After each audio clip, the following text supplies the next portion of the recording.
அனைவருக்கும் வணக்கம். இன்றைய பதிவில் நம்ம பார்க்க போகிற விஷயம் என்னென்னா, நம்ம இந்த மழை அதாவது ஒரு பயிர் பண்ணி முடிச்சிட்டோம்.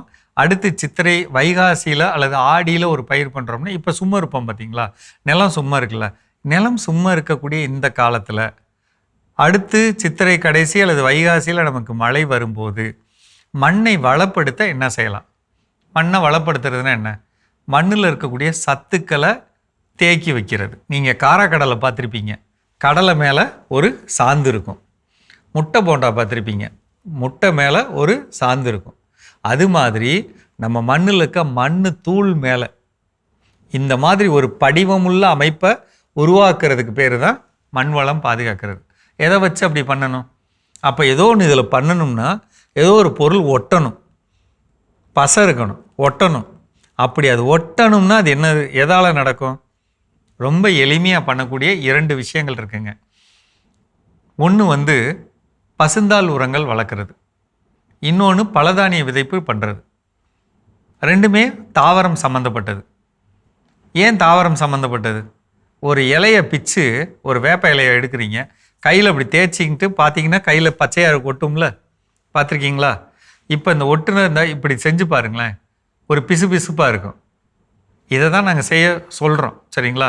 பசுந்தாள் உரம் அப்படிங்கிறது சணப்பு, தக்கைப்பூண்டு, அவுரி, கொளிஞ்சி. சணப்பு, தக்கைப்பூண்டு, அவுரி, கொளிஞ்சி.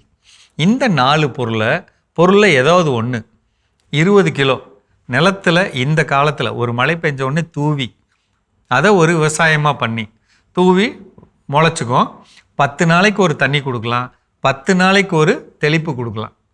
அப்படி பண்ணுறப்ப ஒரு 50 நாளில், 45லேருந்து 50 நாளில் வளர்ந்து வரும்போது வரப்பில் இன்னும் பார்த்தீங்கன்னா ஏதோ ஒரு மஞ்சள் கலர் பூ வரும். எங்கேயாவது ஒரு பூ வந்துருச்சுனாலே மடக்கி உழுதரலாம். அப்படி உழுதுட்டோம்னா இந்த உழுகிறப்ப என்ன ஆகும்?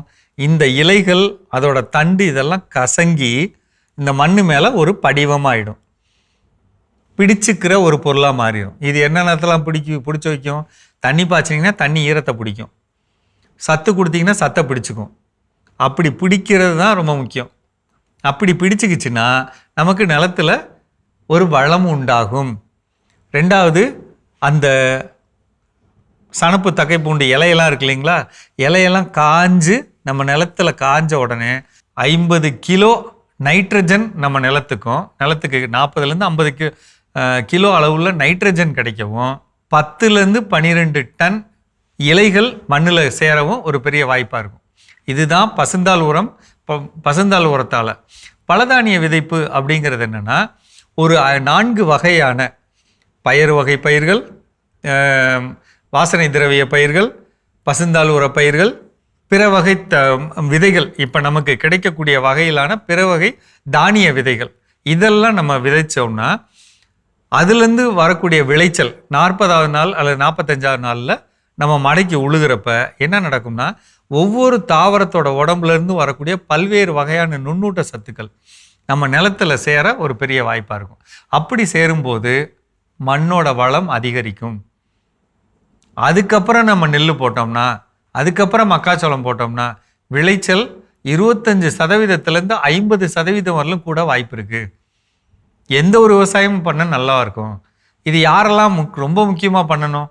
மலையடிவாரம், அதே மாதிரி மணல் பாங்கான நிலம் வச்சுருக்கவங்க, அவங்க கண்டிப்பாக இதை பண்ணணுங்க. ஒரு தடவையாக பண்ணணுங்க, வருஷம் ஒரு தடவையாக பண்ணணும். அப்படி பண்ணுறப்ப நிச்சயமாக விளைச்சல் மாறும். இப்போ உதாரணத்துக்கு சாத்தான்குளம், அங்கே முருங்கை போட்டிருக்கோம்ல, முருங்கை போட்ட இடத்துல ஃபுல்லாக மணல் காடு, தண்ணி நிற்கிறது இல்லை, சத்து கொடுக்க முடியறதில்ல, அவ்வளோ செலவாகுது. ஒரு தடவை செஞ்சு பாருங்கள், மாற்றங்கள் உண்டாகும். இதுதான் நான் சொல்கிறேன். இதை செய்கிறதுல உங்களுக்கு விதை கிடைக்கிறதுலையோ வளர்ப்பு முறையிலையோ சந்தேகங்கள் இருந்தால் கேளுங்க, நான் சொல்லித்தரேன். சரிங்களா? மீண்டும் சந்திப்போம்.